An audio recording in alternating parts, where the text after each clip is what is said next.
ಸಜ್ಜನ ಬಂಧುಗಳೇ, ನೊಂದ ಮನಸ್ಸಿಗೆ ಸಂಜೀವಿನಿಯಾಗಿರುವ ಈ ಧ್ವನಿಗೆ ನಿಮ್ಮದೊಂದು ಲೈಕ್ ಇರಲಿ.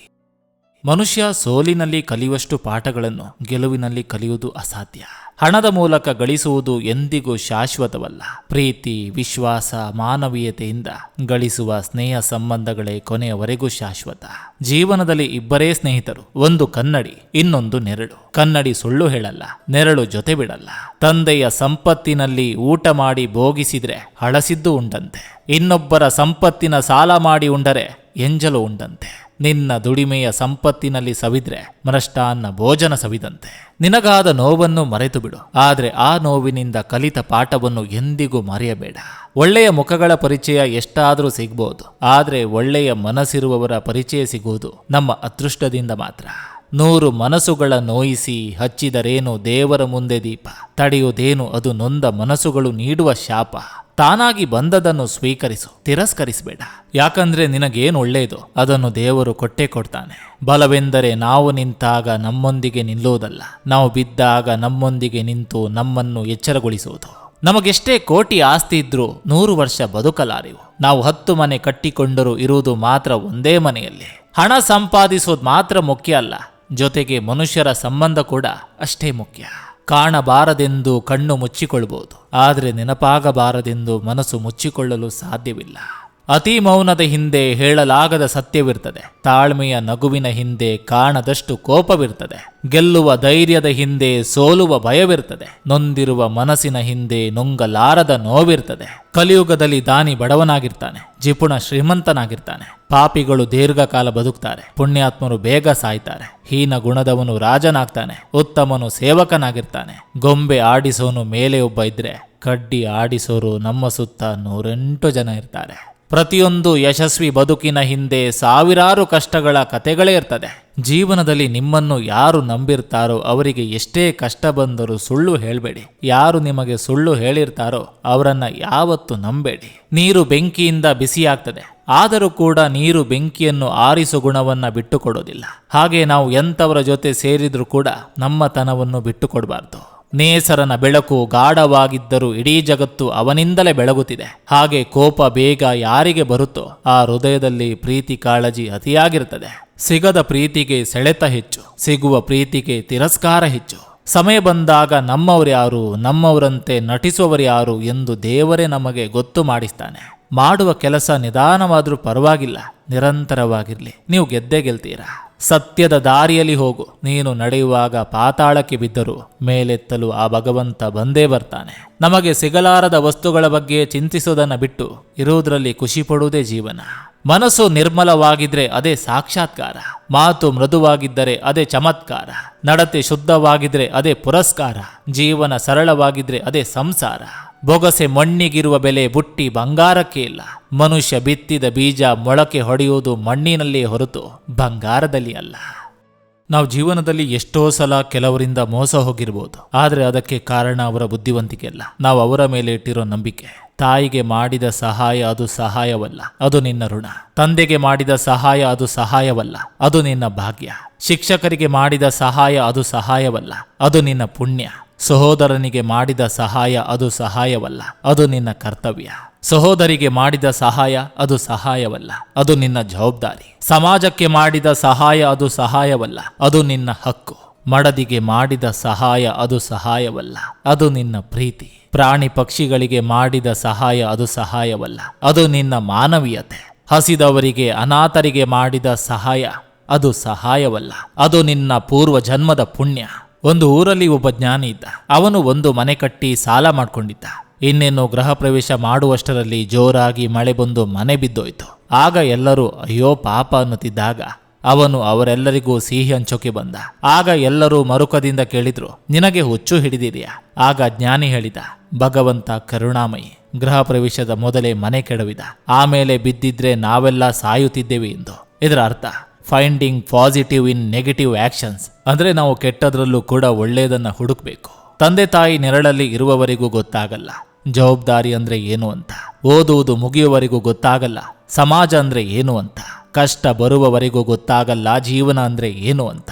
ಮೌನವು ಒಂದು ಸುಂದರವಾದ ಭಾಷೆ. ನಮ್ಮಲ್ಲಿ ಎಷ್ಟು ಬುದ್ಧಿವಂತಿಕೆಯ ಮಾತುಗಳಿದ್ರೂ ಕೂಡ ಕೆಲವೊಂದು ಸಮಸ್ಯೆಗಳಿಗೆ ಪರಿಹಾರ ಅಂದ್ರೆ ಮೌನ ಮಾತ್ರ. ಬಯಸಬೇಡಿ ಅತಿಯಾದ ಪ್ರೀತಿ, ನಂಬಿಕೆ, ಸಮಯ ಯಾರಿಂದಲೂ ಬಯಸಬೇಡಿ. ಮಸಣಕ್ಕೆ ಹೊರಟ ತೇರಿಗೆ ಎಷ್ಟೇ ಹೂವಿಂದ ಅಲಂಕಾರ ಮಾಡಿದ್ರೂ ವ್ಯರ್ಥ. ಹಾಗೆ ಮನುಷ್ಯತ್ವದ ಅರಿವೇ ಇಲ್ಲದವರಿಗೆ ಎಷ್ಟೇ ಪ್ರೀತಿ ತೋರಿಸಿದ್ರೂ ವ್ಯರ್ಥ. ಅನುಮಾನ ಪಡುವ ವ್ಯಕ್ತಿಯ ಸ್ನೇಹ ಮಾಡಬಾರ್ದು. ಅವಮಾನ ಮಾಡಿದ ವ್ಯಕ್ತಿಯ ಮರೆಯಬಾರ್ದು. ಅಹಂಕಾರ ಇರುವ ವ್ಯಕ್ತಿಯ ಹತ್ತಿರ ಸುಳಿಬಾರ್ದು. ಸನ್ಮಾನ ಮಾಡಿದ ವ್ಯಕ್ತಿಯನ್ನ ಸ್ಮರಿಸದೇ ಇರಬಾರ್ದು. ಪ್ರೀತಿ ತೋರುವ ವ್ಯಕ್ತಿಯ ಸ್ನೇಹ ಬಿಡಬಾರ್ದು. ಕೀಳಾಗಿ ಕಾಣುವ ವ್ಯಕ್ತಿಗೆ ಕನಿಕರ ತೋರಬಾರ್ದು. ಸಹಾಯ ಮಾಡಿದ ವ್ಯಕ್ತಿಯನ್ನ ಕೊನೆಯ ಉಸಿರಿರುವವರೆಗೂ ತೆಗಳಬಾರ್ದು. ಮೋಸ ಮಾಡಿದ ವ್ಯಕ್ತಿಗೆ ಮರ್ಯಾದೆ ಕೊಡಬಾರ್ದು. ಬದುಕಲ್ಲಿ ಸಮಸ್ಯೆಗಳು ಬರೋ ಸಹಜ. ಹಾಗಂತ ಬದುಕನ್ನೇ ಒಂದು ಸಮಸ್ಯೆ ಅಂತ ತಿಳಿದುಕೊಳ್ಬಾರ್ದು. ಎಲ್ಲಾ ಸಮಸ್ಯೆಗಳನ್ನು ಎದುರಿಸಿ ಬದುಕಬೇಕು. 100 ಬಿಂದಿಗೆಗಳಿಂದ ನೀರು ಹಾಕಿದ ಮಾತ್ರಕ್ಕೆ ಗಿಡ ಮರವಾಗಿ ಬೆಳೆದು ಆ ಕ್ಷಣದಲ್ಲಿ ಕಾಯಿಗಳನ್ನು ಬಿಡೋದಿಲ್ಲ. ಅದೇ ತರ ನಾವು ಬಹಳ ಕಷ್ಟಪಡ್ತೇವೆ ಎಂದ ಮಾತ್ರಕ್ಕೆ ಅದರ ಫಲಿತಾಂಶ, ಪ್ರತಿಫಲ, ಗೆಲುವುಗಳು ತತ್ಕ್ಷಣ ದೊರೆಯೋದಿಲ್ಲ. ಯಾವುದಕ್ಕೂ ಅದರದೇ ಆದ ಸಮಯ ಬರಬೇಕು, ಸಹನೆ ಇರಬೇಕು. ಮೊದಲೆಲ್ಲ ನಾವು ಮಲಗಿದ್ರೆ ನಮಗೆ ವಿಶ್ರಾಂತಿ ಸಿಗುತ್ತಿತ್ತು. ಈಗ ನಾವು ಮಲಗಿದ್ರೆ ಮೊಬೈಲ್ಗಳಿಗೆ ವಿಶ್ರಾಂತಿ ಸಿಗುತ್ತೆ. ಕೋಪ ಜನರನ್ನ ಸೋಲಿಸಿದ್ರೆ ನಗು 100 ಜನರನ್ನ ಗೆಲ್ತದೆ. ನೋವಿರದ ಮನುಷ್ಯ ಯಾರೂ ಇಲ್ಲ. ಒಬ್ಬೊಬ್ಬರಿಗೂ ಒಂದೊಂದು ತರದ ನೋವು. ನೋವಿನಲ್ಲೂ ನಗುವನ್ನು ಕಲಿತವನು ಬದುಕಿನ ಪ್ರತಿಕ್ಷಣ ಆನಂದಿಸುವನು. ದೊಡ್ಡ ನೋವುಗಳನ್ನೆಲ್ಲ ಮರೆತು ಚಿಕ್ಕ ಚಿಕ್ಕ ಸಂತೋಷಗಳಿಗಾಗಿ ಜೀವಿಸುವುದೇ ಜೀವನ. ಅವಧಿ ಮುಗಿದ ಮೇಲೆ ಔಷಧಿ ಉಪಯೋಗಕ್ಕೆ ಬರೋದಿಲ್ಲ. ನಂಬಿಕೆ ಕಳೆದುಕೊಂಡ ಮೇಲೆ ಸಂಬಂಧಗಳಿಗೆ ಬೆಲೆ ಇರೋದಿಲ್ಲ. ನಾವು ನಂಬಿಕೆ ಇಡುವ ಜನರು ನಮ್ಮ ಕಷ್ಟದಲ್ಲಿ ಕೈ ಬಿಡ್ಬೋದು. ಆದರೆ ನಾವು ನಂಬಿರುವ ದೇವರುಗಳು ಯಾವತ್ತೂ ನಮ್ಮ ಕೈ ಬಿಡೋದಿಲ್ಲ. ಯಾವಾಗಲೂ ನಮ್ಮ ತುಟಿಗಳಲ್ಲಿ 2 ವಿಷಯಗಳನ್ನು ಹೊಂದಿರಬೇಕು: ನಗು ಮತ್ತು ಮೌನ. ಸಮಸ್ಯೆಗಳನ್ನು ಪರಿಹರಿಸಲು ನಗು ಮತ್ತು ಸಮಸ್ಯೆಗಳನ್ನು ತಪ್ಪಿಸಲು ಮೌನ. ನೆನಪಿರ್ಲಿ, ಬರೀ ಮಾತಿನಿಂದ ಜೊತೆಗಿರೋದಲ್ಲ, ಮನಸ್ಸಿನಿಂದ ಜೊತೆಗಿರಬೇಕು. ವಾದ ಪ್ರತಿವಾದದಿಂದ ಖಂಡಿತವಾಗಿಯೂ ಉತ್ತರ ಸಿಗೋದಿಲ್ಲ. ನಮ್ಮ ಒಂದು ಮೌನ 1000 ಪ್ರಶ್ನೆಗಳಿಗೆ ಉತ್ತರ ನೀಡುವುದು. ಯಾಕಂದ್ರೆ ಮೌನಕ್ಕಿರುವ ಬೆಲೆ ಮಾತಿಗಿಲ್ಲ. ಬದುಕಿನಲ್ಲಿ ಒಳ್ಳೆ ಸಂಪಾದನೆ ಏನ್ ಗೊತ್ತಾ? ನಿನ್ನ ಒಳ್ಳೆತನ. ಕಣ್ಣೀರ್ ಹಾಕುತ್ತಾ ಕೂರುವ ಬದಲು ಕಣ್ಣೀರಿಗೆ ಕಾರಣವಾದವರನ್ನ ಮನಸ್ಸಿನಿಂದ ದೂರ ಸರಿಸಿಬಿಡಿ. ಮನಸ್ಸಿಗೆ ನೆಮ್ಮದಿ ತಂತಾನೆ ಸಿಗ್ತದೆ. ಬದುಕಿನಲ್ಲಿ ಸೋಲಿಗೆ ಜಾಗವಿದೆ ಎಂದಾದ್ರೆ ಗೆಲುವಿಗೂ ದಾರಿದೆ. ಹುಡುಕುತ್ತಾ ಸಾಗಿ. ಮನುಷ್ಯರಿಂದ ಮನುಷ್ಯರನ್ನೇ ದೂರ ಮಾಡುವ ವಸ್ತುಗಳೆಂದ್ರೆ ಒಂದು ನಾಲಿಗೆ, ಇನ್ನೊಂದು ದುಡ್ಡು. ನಮ್ಮ ಜೀವನದಲ್ಲಿ ನಡೆಯುವ ಅನೇಕ ನಾಟಕಗಳಿಗೆ ಕಲಾವಿದರು ನಮ್ಮವರೇ ಆಗಿರ್ತಾರೆ. ಜೀವನದಲ್ಲಿ ನಾವು ಬಯಸಿದೆಲ್ಲವೂ ಸಿಗೋದಿಲ್ಲ. ನಮಗೆ ಅರ್ಹವಾದದ್ದು ಮಾತ್ರ ಸಿಗ್ತದೆ. ಅರ್ಥವಾಗದ ಈ ಬದುಕು, ವ್ಯರ್ಥವಾಗದಂತೆ ನೀ ಬದುಕು.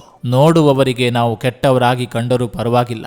ನಮ್ಮ ಆತ್ಮಸಾಕ್ಷಿ ಒಪ್ಪಿದ್ರೆ ಸಾಕು. ಯಾಕಂದ್ರೆ ನಮ್ಮ ಬದುಕು ನಮ್ಮ ಜೀವನ. ಮಾತನಾಡುವಾಗ ಯೋಚಿಸಿ ಮಾತನಾಡಿ. ಯಾಕಂದ್ರೆ ಮಾತಿನಿಂದ ಆಗುವ ಗಾಯ ತುಂಬಾ ಆಳವಾಗಿರ್ತದೆ. ಓಡಲು ಸಾಧ್ಯವಾಗದಿದ್ರೆ ನಿಧಾನವಾಗಿಯೂ ನಡೆದು ಗುರಿ ತಲುಪಬಹುದು. ಆದರೆ ಹಿಂದಿರುಗಬೇಡಿ. ಮನಸ್ಸಿಗೆ ಆಸೆ ಜಾಸ್ತಿ, ನೋಡಿದೆಲ್ಲ ಬೇಕು ಅಂತ ಬಯಸುತ್ತೆ. ಕಾಲಕ್ಕೆ ಕ್ಲಾರಿಟಿ ಜಾಸ್ತಿ, ಯಾರಿಗೇನ್ ಕೊಡಬೇಕೋ ಅದನ್ನೇ ಕೊಡುತ್ತೆ. ಕಾಣುವ ಸುಳ್ಳಿಗೆ ನಾವೇ ಕಾವಲುದಾರ, ಕಾಣದ ಸತ್ಯಕ್ಕೆ ದೇವರೇ ಸಾಕ್ಷಿದಾರ. ಬದುಕಿನಲ್ಲಿ ಎಲ್ಲವೂ ಮಿತವಾಗಿದ್ರೆ ಬದುಕು ಯಾವಾಗಲೂ ಹಿತವಾಗಿರುತ್ತೆ. ದುಡಿದು ತಿನ್ನುವಷ್ಟು ಬಡತನವಿದ್ದರೂ ಪರವಾಗಿಲ್ಲ, ಆದರೆ ತುಳಿದು ಬದುಕುವ ಮನಸ್ಥಿತಿ ಇರಬಾರ್ದು. ಯಶಸ್ಸೆಂಬುದು ಉರಿಯುವ ದೀಪವಾದ್ರೆ ಅಭ್ಯಾಸವೆಂಬುದು ಅದನ್ನು ಉರಿಸುವ ಎಣ್ಣೆಯಾಗಿದೆ. ನಮ್ಮ ಒಳ್ಳೆತನ ನಮ್ಮನ್ನು ಕಾಪಾಡುತ್ತೆ ಅಂತಾರೆ, ಆದರೆ ಅದೇ ಒಂದೊಂದು ಸಲ ನಮಗೆ ಮುಳ್ಳಾಗ್ತದೆ. ಸತ್ಯಕ್ಕಿಂತ ಅಸತ್ಯವೇ ದೊಡ್ಡದಾಗಿ ತೋರುತ್ತೆ. ಕಲಿಯಬೇಕು ಎಲ್ಲವನ್ನು ಎಲ್ಲರಿಂದ. ದೀಪವು ಅದಕ್ಕೆ ಅಂಟಿದ ಬೆಂಕಿಯಿಂದ ಪ್ರಜ್ವಲಿಸ್ತದೆ, ಅದರ ಬತ್ತಿಯಿಂದಲ್ಲ. ಹಾಗೆ ವ್ಯಕ್ತಿಯು ತನ್ನ ಸಾಮರ್ಥ್ಯದಿಂದ ಹೊಳೆಯುತ್ತಾನೆ, ಗಾತ್ರದಿಂದ ಅಲ್ಲ. ತಾಯಿ ಎಷ್ಟೇ ಬಡವಳಾದ್ರೂ ಮಕ್ಕಳನ್ನು ಮಹಾರಾಜನಂತೆ ಬೆಳೆಸ್ತಾಳೆ. ತಂದೆ ಇಲ್ಲದಿದ್ದರೂ ಯಾವ ಕೊರತೆಯೂ ಇರದಂತೆ ನೋಡಿಕೊಳ್ಳುವ ದೇವತೆ ತಾಯಿ. ಯಾರಿಂದಲೂ ಏನನ್ನೂ ಅಪೇಕ್ಷಿಸಬೇಡಿ. ಯಾಕಂದ್ರೆ ಪ್ರತಿಯೊಬ್ಬರಿಗೂ ತಮ್ಮದೇ ಆದ ಪ್ರಪಂಚವಿರುತ್ತದೆ. ಎಷ್ಟೇ ನಮ್ಮವರಾಗಿದ್ರೂ ಮೊದಲು ತಮ್ಮವರನ್ನೇ ನೋಡ್ತಾರೆ. ಬಾವಿಯಲ್ಲಿ ಇಳಿಯುವ ಕೊಡಪಾನ ಬಾಗಿದ್ರೆ ಮಾತ್ರ ಅದು ತುಂಬಿ ಹೊರಬರ್ತದೆ. ಜೀವನದ ಗಣಿತವೂ ಇದೇ ಆಗಿದೆ. ಬಾಗುವವನು ಸಾಧಿಸ್ತಾನೆ. ಮೊದಲು ನಿನ್ನ ಬಗ್ಗೆ ನೀನು ಯೋಚಿಸು. ಯಾಕಂದ್ರೆ ಬೇರೆಯವರು ನಿನ್ನ ಬಗ್ಗೆ ಎಂದಿಗೂ ಯೋಚಿಸೋದಿಲ್ಲ. ನೆನಪಿರ್ಲಿ, ಕ್ರೋಧ ಎಂಬುದು ಸೆರಗಿಗೆ ಕಟ್ಟಿಕೊಂಡ ಕೆಂಡದಂತೆ. ಮತ್ತೊಬ್ಬರನ್ನು ಸುಡುವ ಮುನ್ನ ನಮ್ಮನ್ನು ಸುಡ್ತದೆ. ತಲೆಬಾಗೋದು ತಪ್ಪಲ್ಲ, ತಪ್ಪಿಲ್ಲದೆ ತಲೆಬಾಗೋದು ತುಂಬಾ ದೊಡ್ಡ ತಪ್ಪು. ಸಹನೆ ತುಂಬಿದ ಹೃದಯಕ್ಕೆ ಪೆಟ್ಟು ಬಿದ್ದರೆ ಅದರ ನಿರ್ಣಯಗಳು ತುಂಬಾ ಕಠಿಣವಾಗಿರ್ತದೆ. ಸಮಯವು ಯಾರೊಂದಿಗೂ ಹೊಂದಾಣಿಕೆ ಮಾಡಿಕೊಳ್ಳೋದಿಲ್ಲ. ಅದಕ್ಕೆ ತಕ್ಕಂತೆ ನಾವೇ ಹೊಂದಿಕೊಂಡು ಮುಂದೆ ಸಾಗಿದಾಗ ಮಾತ್ರ ಯಶಸ್ಸು ನಮ್ಮದಾಗ್ತದೆ. ತನ್ನನ್ನು ತಾನು ಗೌರವಿಸಿಕೊಳ್ಳುವ ವ್ಯಕ್ತಿ ಎಂದಿಗೂ ಇತರರನ್ನು ಅವಮಾನಿಸಲಾರ. ಒಂದು ಪುಸ್ತಕ, ಒಂದು ಪೆನ್ನು, ಒಂದು ಮಗು ಮತ್ತು ಒಂದು ಶಿಕ್ಷಕ ಜಗತ್ತನ್ನೇ ಬದಲಾಯಿಸಬಹುದು. ಆಸೆಗಳ ಬೆನ್ನಟ್ಟಿ ಸಂಬಂಧಗಳು ಕಳೆದುಕೊಳ್ತಾರೆ. ಆಸೆಗಳು ಮುಗಿದ ಮೇಲೆ ಸಂಬಂಧಗಳನ್ನು ಹುಡುಕ್ತಾರೆ. ಅಹಂಕಾರವು ಒಂದು ಮಾನಸಿಕ ಕಾಯಿಲೆಯಾಗಿದ್ದು ಇದಕ್ಕೆ ಚಿಕಿತ್ಸೆಯನ್ನು ಪ್ರಕೃತಿ ಮತ್ತು ಸಮಯ ಮಾತ್ರ ಕೊಡ್ತದೆ. ಹೋಗುವವರು ಹೋಗಲಿ, ಇದ್ದವರ ಜೊತೆಯಲ್ಲಿ ಈ ಜೀವನ ಸಾಗಲಿ. ಬಲವಂತದ ಸ್ನೇಹ ಸಂಬಂಧಗಳು ಬೇಕಿಲ್ಲ ಇಲ್ಲಿ. ನಿರೀಕ್ಷೆಗಳೇ ಇಟ್ಟಿಲ್ಲ ಮುಗಿದು ಹೋಗುವ ಬದುಕಿನಲ್ಲಿ. ಋಣಾನುಬಂಧ ರೂಪೇಣ ಪಶುಪತ್ನಿ ಸುತಾಲಯ. ಋಣವಿಲ್ಲದೆ ಯಾವ ಸಂಬಂಧಗಳು ಬೆಸೆಯಲಾರವು. ಮನುಷ್ಯರು ಎಷ್ಟೇ ದೂರವಿದ್ದರೂ ಕೂಡ ಮನಸ್ಸುಗಳು ಹತ್ತಿರವಾಗಿ ಬದುಕಲು ಋಣ ಇರಬೇಕು. ಎಲ್ಲೋ ಇದ್ದ ಇಬ್ಬರು ಒಂದಾಗಲು ಕಾರಣವಂತೂ ಇದ್ದೇ ಇರುತ್ತೆ.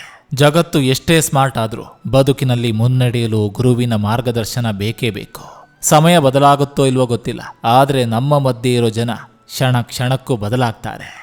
ಈಗಿನ ಕಾಲದಲ್ಲಿ ಹಣಬಲ ಇಲ್ಲಂದ್ರೆ ಜನಬಲ ಕೂಡ ಕಷ್ಟವೇ. ಆದರೆ ವ್ಯಕ್ತಿ ಒಳ್ಳೆಯವನಾಗಿದ್ರೆ ದೇವರ ಬಲ ಮಾತ್ರ ಇದ್ದೇ ಇರ್ತದೆ. ಮನಸ್ಸು ಶಾಂತವಾಗಿದ್ರೆ ಕೆಲಸದಲ್ಲಿ ಸ್ಪಷ್ಟತೆ ಇರ್ತದೆ. ಆಲೋಚನೆ ಚೆನ್ನಾಗಿದ್ರೆ ಎಲ್ಲವೂ ಸುಂದರವಾಗಿ ಕಾಣ್ತದೆ. ವಿಶ್ವಾಸವಿಲ್ಲದ ಸಂಬಂಧಗಳು ವಿಷಕ್ಕಿಂತ ಅಪಾಯಕಾರಿ. ಎಚ್ಚರ. ಕಳೆದು ಹೋದ ಭೂತಕಾಲವನ್ನು ನೀವು ಬಿಟ್ಟಾಗ ಮಾತ್ರ ನೀವು ಬಯಸಿದ ಭವಿಷ್ಯವನ್ನು ಸಾಧಿಸಬಹುದು. ಸಮಯ ಅನ್ನೋದು ಎಂಥವರನ್ನ ಕೀಳಾಗಿ ನೋಡುವಂತೆ ಮಾಡ್ತದೆ. ಆದರೆ ಪರಿಸ್ಥಿತಿ ಎಷ್ಟೇ ಕೆಟ್ಟದಾಗಿದ್ರೂ ಒಂದಲ್ಲ ಒಂದು ದಿನ ಆ ಸಮಯನೇ ಅವರ ವ್ಯಕ್ತಿತ್ವ ಏನು ಅಂತ ಎತ್ತಿ ತೋರಿಸ್ತದೆ. ತಾಳ್ಮೆ ಇರಬೇಕು ಅಷ್ಟೇ. ಹೇ ಮನವೇ, ಕಷ್ಟ ಕೊಡುವವರ ಮುಂದೆ ಕಲ್ಲು ಬಂಡೆಯಾಗು. ಇಷ್ಟಪಡುವವರ ಮುಂದೆ ಕರಗುವ ಮೇಣದ ಬತ್ತಿಯಾಗು. ಎಲ್ಲವನ್ನೂ ಸಹಿಸುವ ಗುಣವಿದ್ದವನಲ್ಲಿಯೇ ಎಲ್ಲವನ್ನೂ ಎದುರಿಸುವ ಶಕ್ತಿ ಇರೋದು. ಸೋಲಿನ ನಂತರ ಧೈರ್ಯವಾಗಿರುವುದು ಎಷ್ಟು ಮುಖ್ಯನೋ ಹಾಗೆ ಗೆಲುವಿನ ನಂತರ ತಾಳ್ಮೆಯಿಂದಿರುವುದು ಅಷ್ಟೇ ಮುಖ್ಯ. ಈ ಪ್ರಪಂಚದಲ್ಲಿ ಮನೆ ಹಾಳು ಮಾಡೋರ್ಗಿಂತ ಮನಸ್ಸು ಹಾಳು ಮಾಡೋರೇ ಜಾಸ್ತಿ ಇದ್ದಾರೆ. ನಿಮಗೇನ್ ಬೇಕೋ ಅದರ ಬಗ್ಗೆ ಹೆಚ್ಚು ಗಮನ ಹರಿಸಿ. ಕಳೆದುಕೊಂಡದರ ಬಗ್ಗೆ ಚಿಂತಿಸದಿರಿ. ಕಣ್ಣು ನೋಡಿದನೆಲ್ಲ ಇಷ್ಟಪಡುತ್ತೆ, ಆದ್ರೆ ಹೃದಯ ಇಷ್ಟಪಟ್ಟವರನ್ನ ಮಾತ್ರ ನೋಡಲು ಬಯಸ್ತದೆ. ಹೊಸದಾಗಿ ಕಟ್ಟಿಕೊಂಡ ಗೂಡಿಗೆ ಬಂದ ಹಕ್ಕಿ ಹೇಳಿತಂತೆ, ನೋಡೆನ್ನ ಗೂಡನ್ನು ಎಷ್ಟು ಚೆನ್ನಾಗಿದೆ, ಇಷ್ಟೊಂದು ಚಂದವಾದ ಗೂಡು ಕಟ್ಟಲು ಯಾರಿಗೂ ಸಾಧ್ಯವಿಲ್ಲ ಎಂದು ಹೇಳಿತಂತೆ. ಅಲ್ಲೇ ಪಕ್ಕದಲ್ಲಿ ಇದ್ದ ಮುದಿ ಹಕ್ಕಿ ಹೇಳಿತಂತೆ, ಇಷ್ಟೊಂದು ಜಂಬ ಪಡಬೇಡ ಹೇ ಪೆದ್ದ ಹಕ್ಕಿಯೇ, ಯಾರಿರುವರು ನಿನ್ನ ಜೊತೆಯಲ್ಲಿ, ಒಂಟಿ ಜೀವನ ನಿನ್ನದು. ಹಾಗೆ ಜೋರಾದ ಗಾಳಿಗೆ ಗೂಡು ನೆಲಕ್ಕೆ ಬೀಳ್ಬೋದು. ಆಗ ನೀನು ಮತ್ತೆ ಅಲೆದಲೆದು ಹುಡುಕಿ ಹುಡುಕಿ ಗೂಡು ಕಟ್ಟಬೇಕಷ್ಟೆ. ಎಲ್ಲವೂ ಕ್ಷಣಿಕ, ಸುಖವು ಮಂಕೆ ಎಂದು ಹೇಳಿತಂತೆ. ಮಾನವನ ಜೀವನವು ಹಾಗೆ ಜಂಬ. ತನ್ನಲ್ಲಿ ಎಲ್ಲವೂ ಇದೆ ಎಂದು ಬೀಗಿ ತದನಂತರ ಎಲ್ಲವನ್ನು ಕಳೆದುಕೊಂಡು ನಡೆಯುವನಂತೆ ಬಾರದ ಲೋಕಕ್ಕೆ. ಯಾರು ಯಾರನ್ನು ಉದ್ಧಾರ ಮಾಡೋಕ್ಕಾಗಲ್ಲ, ಯಾರನ್ನು ಹಾಳು ಮಾಡೋಕ್ಕಾಗಲ್ಲ. ಅವರವರ ಯೋಚನೆಯೇ ಉದ್ಧಾರಕ್ಕೆ ಮತ್ತು ಹಾಳಾಗೋದಕ್ಕೆ ಮೂಲ ಕಾರಣವಾಗ್ತವೆ. ಗೆದ್ದವರ ಸ್ನೇಹಕ್ಕಿಂತ ಸೋತವರ ಸ್ನೇಹ ತುಂಬಾ ಒಳ್ಳೆಯದು. ಗೆದ್ದವರಲ್ಲಿ ಅಹಂ ಇದ್ರೆ ಸೋತವರಲ್ಲಿ ಮಾನವೀಯತೆ ಇರ್ತದೆ. ಬೆಳಕನ್ನು ನೋಡಲು ಇಡೀ ರಾತ್ರಿಯನ್ನ ಕಾಯಬೇಕು. ಹಾಗೆ ಸಂತೋಷವನ್ನ ಕಾಣಲು ಕಷ್ಟಗಳನ್ನ ಎದುರಿಸಲೇಬೇಕು. ಒಳ್ಳೆಯತನ ಶಾಪವೋ ವರದಾನವೋ ಗೊತ್ತಿಲ್ಲ, ಆದರೆ ಕೊನೆಗೆ ಕೆಟ್ಟವನೆಂಬ ಅಪವಾದ ಸಿಗುವುದು ಖಂಡಿತ ಸತ್ಯ. ಬಡತನ ಮನುಷ್ಯನಿಗಿರಬೇಕು, ಮನಸ್ಸಿಗಿರಬಾರ್ದು. ಅದೇ ಶ್ರೀಮಂತಿಕೆ ಮನಸ್ಸಿಗಿರಬೇಕು, ಮನುಷ್ಯನಿಗಿರಬಾರ್ದು. ಹಾಸಿಗೆ ಇದ್ದಷ್ಟು ಕಾಲು ಚಾಚಬೇಕು, ಇಲ್ಲದೆ ಹೋದಲ್ಲಿ ಎಲ್ಲರ ಮುಂದೆ ಕೈ ಚಾಚಬೇಕಾಗ್ತದೆ. ನೆನಪಿರ್ಲಿ. ಆದಷ್ಟು ನಮಗ್ ನಾವೇ ಸಮಾಧಾನ ಮಾಡಿಕೊಂಡು ಬದುಕೋದನ್ನ ಕಲಿತು ಬಿಡಬೇಕು. ಯಾಕಂದ್ರೆ ಇಲ್ಲಿ ಕಣ್ಣೀರು ಒರೆಸೋರ್ಗಿಂತ ಕಣ್ಣೀರು ಭರಿಸುವವರೇ ಜಾಸ್ತಿ. ನಮ್ಮ ಕೆಟ್ಟ ಸಮಯದಲ್ಲಿ ಬಿಟ್ಟು ಹೋದವರಿಗೆ ನಮ್ಮ ಒಳ್ಳೆ ಸಮಯದಲ್ಲಿ ಉತ್ತರಿಸೋಣ. ಚಿಂತೆ ಬೇಡ, ದೇವರಿದ್ದಾರೆ. ನಮ್ಮ ಜನನ ಶೂನ್ಯದಿಂದ ಆರಂಭವಾಗಿ ಸಾವೆಂಬ ಶೂನ್ಯದೊಂದಿಗೆ ಅಂತ್ಯವಾಗ್ತದೆ. ಹೊತ್ತು ತಂದದೇನೂ ಇಲ್ಲ, ತೆಗೆದುಕೊಂಡು ಹೋಗಬೇಕಾದದ್ದು ಏನೂ ಇಲ್ಲ. ಇವತ್ತು ಇದ್ದಂತೆ ನಾಳೆ ಇರೋದಿಲ್ಲ. ಅದಕ್ಕೆ ದುಃಖಕ್ಕೆ ಕಣ್ಣೀರು ಹಾಕಬೇಡ ಮತ್ತು ಸುಖಕ್ಕೆ ಕುಣಿಯಬೇಡ. ನಮ್ಮ ಅಹಂಕಾರದ ಪ್ರಮಾಣ ಹೆಚ್ಚಾದಷ್ಟು ನಮ್ಮ ತಪ್ಪಿನ ಪ್ರಮಾಣದ ಅರಿವೇ ನಮಗಾಗಲ್ಲ. ನಮ್ಮೊಳಗೆ ಸಮಾಧಾನ ಇಲ್ಲದಿದ್ದಲ್ಲಿ ಹೊರ ಜಗತ್ತಿನಲ್ಲಿ ಶಾಂತಿ ಹುಡುಕಲು ಸಾಧ್ಯವಿಲ್ಲ. ಜೀವನ ಸಾಗಿಸಲು ಜಾಸ್ತಿ ಹಣ ಬೇಕಾಗಿಲ್ಲ, ಆದರೆ ಇನ್ನೊಬ್ಬರನ್ನ ನೋಡಿ ಜೀವನ ಸಾಗಿಸಲು ಎಷ್ಟು ಹಣವಿದ್ದರೂ ಸಾಕಾಗೋದಿಲ್ಲ.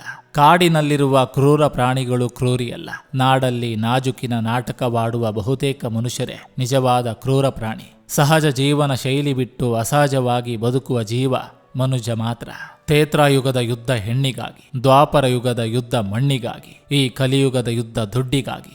ಯಾರನ್ನೋ ಮೆಚ್ಚಿಸಲಿಕ್ಕೆ ಏನೇನೋ ಸಾಹಸವನ್ನ ಮಾಡದಿರಿ. ಜನರ ನೆನಪಿನ ಶಕ್ತಿ ಬಹಳ ಅಲ್ಪಕಾಲದ್ದು. ಉಪ್ಪರಿಗೆಲಿ ಕುಳಿತು ಚಪ್ಪರಿಸಿ ತಿನ್ನುವ ಕಾಲ ಬಂದರೂ ಚಪ್ಪಲಿ ಸವೆಸಿದ ಸಮಯವು ನೆನಪಿರಬೇಕು.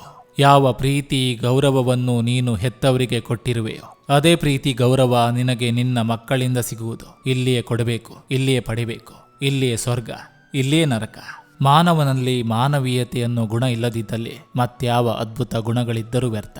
ಮನೆ ಅರಮನೆಯಂತಿದ್ರೆ ಸಾಲದು, ಮನಸ್ಸು ಸಹ ಅರಮನೆಯಂತಿರಬೇಕು. ಆಗಲೇ ಅದು ದೊಡ್ಡ ಮನೆ ಅನಿಸಿಕೊಳ್ಳುವುದು. ಬದುಕಿನಲ್ಲಿ ಕಷ್ಟದ ದಿನಗಳ ಅರಿವು ಇಲ್ಲದಿದ್ರೆ ಒಳ್ಳೆಯ ದಿನಗಳ ಅನುಭವ ಆಗೋದಿಲ್ಲ. ಒಬ್ಬರಿಗೆ ಮಸಿ ಬಳಿಯಲು ಹೊರಟಾಗ ಮೊದಲು ನಮ್ಮ ಕೈ ಮಸಿಯಾಗ್ತದೆ. ಒಬ್ಬರಿಗೆ ಕಳಂಕ ತರಲು ಹೊರಟಾಗ ಮೊದಲು ನಮ್ಮ ಮನಸ್ಸೇ ಹೊಲಸಾಗಿರ್ತದೆ. ಕೈ ಮತ್ತು ಮನಸ್ಸು ಶುದ್ಧವಾಗಿರಲಿ.